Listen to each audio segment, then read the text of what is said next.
গত ৩ বছরের ইতিহাস যদি আপনি দেখেন ঢালিউড ইন্ডাস্ট্রিতে শাকিব খানের উপরে কোনো হিট সিনেমা কোনো নায়ক দিতে পারে নাই। শাকিব খানের লাস্ট হিট সিনেমাটা যদি আমি ঠিক এই মুহূর্তে বলি তাহলে আমাকে বলতে হবে বরবাদ সিনেমাটা, এবং আমার কাছে মনে হচ্ছে one of the best cinema Shakib খানের ক্যারিয়ারে।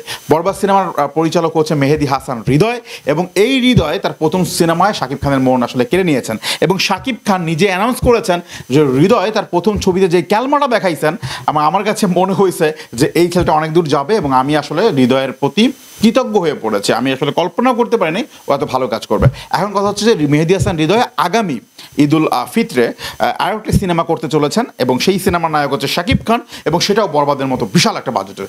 এখন প্রোপাগান্ডা উঠেছে যে ওই সিনেমায় নায়িকা আসলে কে থাকবে, মেহেদী হাসান হৃদয় কি তাহলে এবারও কলকাতা থেকে নায়িকা আনবে? এবং প্রোপাগান্ডা বলেন রিউমার বলেন সেইখানে সবচেয়ে বেশি আলোচনায় যে নামটা উঠছে সেটা হচ্ছে মধুমিতা। হুইজ মধুমিতা আমি আপনাদেরকে বলছি, যারা জেনে গেছেন তো জেনেই গেছেন। মধুমিতা হচ্ছে যে স্টার জলসায় পাখি নামে একটা চরিত্র আপনারা দেখেছেন, এবং যশের সাথে সেই যেই সিরিয়ালটা আপনারা দেখেছেন ডেলি মেলটা, এবং সেখানে মধুমিতা এই পাখি চরিত্রে সবচেয়ে বেশি ফুটিয়ে তুলছিল, এবং এই চরিত্রটা এত বেশি ইম্পর্টেন্ট ছিল এবং এত বেশি জনপ্রিয় ছিল যে ওই সময় ঈদে পাখি ড্রেস হিউজ পরিমাণ বিক্রি হয়েছে ঈদের মতো ফেস্টিভ্যালে, এবং এই মধুমিতা ওপার বাংলায় এবং এপার বাংলায় সমানভাবে জনপ্রিয়তা অর্জন করছিল। আপনি যদি গ্রাম বাংলার কোনো একটা ঘরে যান এবং গিয়ে যদি বলেন ভাই মধুমিতাকে চিনো, মা চাচি বলবো মধুমিতা আবার কে? আর যদি বলো পাখিকে চিনো তাহলে বলবে হ্যাঁ পাখিকে চিনি না, মানে পাখিকে চিনি না, পাখি কোথায়, পাখি কী হয়েছে, পাখির কী হয়েছে? মানে ব্যাপারটা এমন। অনেস্টলি বলছি ভাই, আমি কয়েকজন এই রিভিউটা দেওয়ার আগে মহিলার সাথে কথা বলছি, মধুমিতাকে চিনেন? বলতেছে না না আমি চিনি না। পাখিকে চিনেন? পাখিকে চিনি, ওই যে সেই স্টার জলসার পাখি। সো দ্যাট এই চরিত্রের মাধ্যমে উনি মধুমিতা পাখি চরিত্রে বাংলাদেশে সবচেয়ে বেশি পরিচিত।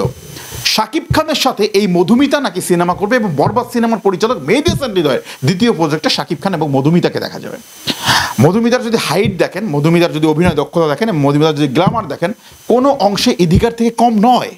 এবং আপনাদেরকে টুইস্ট করছি, কেন মধুমিতা হতে পারে, কেন মধুমিতা হতে পারে? আপনি কি জানেন ইধিকাকে মানে রিউমার আছে কেন, মানে শাকিব খান কেন প্রিয়তমা সিনেমাটা চুজ করেছিল? আমি আপনাদেরকে বলছি। শাকিব খানের প্রিয়তমা সিনেমাটা হওয়ার আগে শাকিব খান নায়িকা নিয়ে অনেক ভাবতেছিলেন যে আসলে আমার প্রিয়তমা চরিত্রের সাথে আসলে কেমন নায়িকা যেতে পারে। ঠিক তখন শাকিব খানের মা স্টার জলসা দেখছিলেন, এবং জি বাংলা দেখছিলেন, এবং সেখানে আপনার ইধিকার একটা সিরিয়াল ছিল, এবং শাকিব খান লক্ষ্য করলেন যে মেয়েটার অভিনয় অনেক সুন্দর, চোখ কথা বলছে, এবং প্রিয়তমা চরিত্রে এই মেয়েটাই পারফেক্ট। যেই কথা সেই কাজ, ইদিকার সাথে যোগাযোগ করা হলো, এবং শাকিব খানের প্রিয়তমা হলেন ইদিকা, এবং ঠিক এই মুহূর্তে যদি বলেন যে দুই বাংলার প্রিয়তমাকে, সেটা হচ্ছে ইদিকা।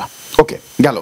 এইবার আসেন মধুমিতা তাহলে কেন পারবে না? Why not? যশের সাথে তিনি ওই সিরিয়াল বোঝে না সম্ভবত সিরিয়ালটার নাম ছিল, আমি মাত্র মনে আসলো, এবং সেই সিনেমায় যেভাবে জনপ্রিয়তা পেয়েছিল আমার কাছে মনে হয়েছে এই মধুমিতাও প্রিয়তমা হওয়ার মতো যোগ্যতা রাখে, এই মধুমিতাও অন্তরাত্মা সিনেমা করার মতো যোগ্যতা রাখতো, এই মধুমিতাও বরবাদ করার মতো যোগ্যতা রাখে বা রাখতো। সো দ্যাট মেহেদী হাসান হৃদয়ের পরবর্তী সিনেমায় মানে একদম ভাষায় দেওয়া যায় না যে মধুমিতা হবে না। এইবার আসেন আরও যৌক্তিকতা কোথায় আসছে। মেহেদী হাসান হৃদয়কে প্রশ্ন করছে গণমাধ্যম ঢাকা মেয়ে যে ভাই রিউমার উঠছে আপনার এই পরবর্তী সিনেমায় নাকি মধুমিতা হচ্ছে নায়িকা হচ্ছে, তো এটা নিয়ে আপনি কিছু বলেন। তো মেহেদী হাসান হৃদয় বলতেছে যে আমি আসলে এটা নিয়ে এখন মুখ খুলবো না, তবে আপনাকে ইনশিওর করছি এখন পর্যন্ত মধুমিতাকে আমরা লক করি নাই, এটা নিয়ে বেশি কিছু বলতে চাচ্ছি না, তবে এটা একদম উড়াইও দিতে পারতেছি না। সো দ্যাট এখানে একটা যুক্তি দেখেন, যদি একদম মধুমিতাকে নিয়ে কথা না উঠতো, রিউমার না উঠতো, তাহলে মেহেদী হাসান হৃদয় বলতেন যে না এটা আসলে আমাদের এখন ওইভাবে আমরা চিন্তা করছি না। মেহেদী হাসান হৃদয় বলছে লক করি নাই। লক মানে কি? লক মানে হচ্ছে যে আপনি এই সিনেমায় অভিনয় করছেন এবং আপনার এই শিডিউলটা আমি পাচ্ছি, এটাকে বলে হচ্ছে মিডিয়া ইন্ডাস্ট্রিতে লক।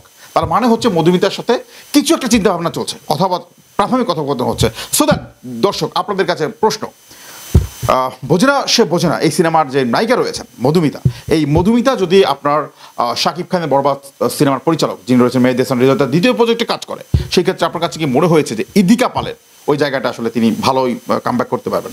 আর সবচেয়ে বড় কথা হচ্ছে যে রিসেন্টলি আরেকটা বিষয় নিয়ে কথা বলতে হয়, তাণ্ডব সিনেমাটা রিলিজ পাইছে শাকিব খানের, এবং সেখানে অভিনয় করেছে সাবিলা নূর। খুব একটা বেশি সময় তাকে স্ক্রিনে আমরা পাই নাই, তবে যতটুকু সময় আমরা স্ক্রিনে পাইছি আপনার কাছে কখনো মনে হয়েছে যে ইধিকা যেই থ্রুটা দিয়ে গেছে বরবাদে, আপনার মিমি চক্রবর্তী তুফানে যেই থ্রুটা দিয়ে গিয়েছে, যে স্ট্রাইকটা দিয়েছে, যে হিটটা করেছে, আপনার কাছে কোথাও মনে হয়েছে সাবিলা নূর ওই জিনিসটা পারছে? যদি না পারে থাকে তাহলে আপনি 100% শিওর থাকেন যে কলকাতার নায়িকারা শাকিব খানের পাশে বা শাকিব খানের সর্বোচ্চ যোগ্যতা পরিচয় দিয়েছে। আপনি যদি 2016 সাল থেকে এটা দেখেন, 16 সাল থেকে যদি এটা নিয়ে আপনি থিস করেন, লিখেন, তাহলে দেখবেন যে 2016 সালে এই যে শ্রাবন্তী, এই যে শুভশ্রী, তারপরে হচ্ছে যে এই যে নুসরাত, এই যে আপনার পায়েল, এরা যেভাবে অভিনয় করেছে শাকিব খানের বিপরীতে, কি একটা নায়িকা ছিল সম্ভবত যে জিতের সাথে আওয়ারা সিনেমা করছে, আমি নামটা মনে পারছি না, জাহেদ খানের সাথে অভিনয় করে গিয়েছে কয়দিন আগে। সায়ন্তিকা যেভাবে করছে, আমার কাছে মনে হয়েছে সো কল শাকিব খানের বিপরীতে বাংলাদেশের নায়িকা তো পূজাচেরির কেনা হয়েছে, তেমন একটা নিচ্ছে না। নুসরাত ফারিয়া কেনা হয়েছে, ভাই হচ্ছে না। আপনার মিম তো বারবার ট্রাই করা হয়েছে, ব্যর্থ। বুবলি কিছুটা ভালো কিছুটা ব্যর্থ। অবিশ্বাস এটা এখন আর চলে না। সো দ্যাট নায়িকাটা কোথা থেকে আসতে হবে? ইয়েস, কলকাতা থেকে আসতে হবে, অবশ্যই কলকাতা থেকে আসতে হবে। তবে এখন পর্যন্ত যদি বরবাদ সিনেমাটা হয়, তবে আমি সাজেস্ট, যদি আপনি আমাকে সাজেস্ট করতে বলেন, 3টা নায়িকাকে সাজেস্ট করতে বলেন, কলকাতা থেকে আমি 3টা করতে চাই।